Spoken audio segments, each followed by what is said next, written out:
I'll be speaking on the testimonies of God. The testimonies of God.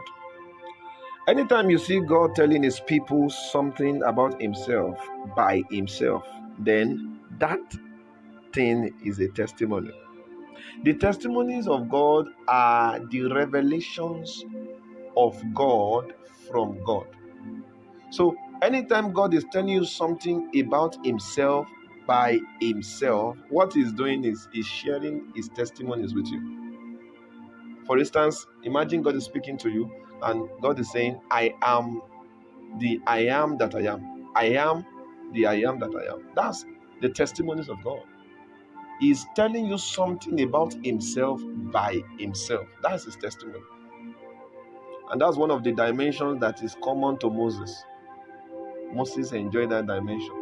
God will come to him and introduce himself to him by himself. I know some of us have had similar experience before, but that action is called, that experience is the testimony of God. So God's testimonies are those things that God reveals to you of himself by himself. Not somebody telling you now. I mean God himself telling you something about himself by himself. The testimonies of God are those things God said by himself concerning his personality. I am Alpha and Omega. I am that I am, and so on, are examples of the testimonies of God. Most of the names we call God today, the Rose of Sharon, Jehovah Jireh, and so many names like that. Names such as I am that I am, you know, there are many other names like that. Those things you hear God saying concerning himself by himself, they are the testimonies of God. There is the testimonies of God, and there is the testimonies of man about God. Are you there? For instance, if God does something to you that is marvelous, you can say, marvelous God. That's your own testimony about God. So there is difference between the testimonies of God and the testimonies of man about God. So we have more. We have more of the testimonies of man about God than the testimonies of God. Because for God to come to you and begin to share his testimonies with you, you have to be somebody that has worked with him closely.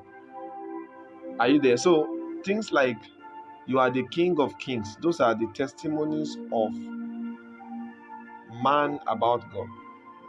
Jehovah Jireh is the testimonies of man about God. For instance, when God does something around you and you give God a name based on that thing he has done for you, that is the testimonies of man about God. But when God comes to you to tell you something about himself by himself, that is the testimonies of God. The testimonies of God comes from his own mouth. What he is saying is about himself, but he's the one saying it. That's his own testimony. But when it is man saying it based on what God has done, that's the testimonies of man about God. Both of them are good. Both of them are necessary. Don't get me wrong. Do you understand? But for you to have the testimonies of God, it means you are very close. You have a very close relationship with God. People like Moses, Abraham, those men they have the testimonies of God. They have it. Mighty men of faith, they have it. May God give you grace to have not just for you to give testimonies about God, but for you to also have the testimonies of God in the name of Jesus.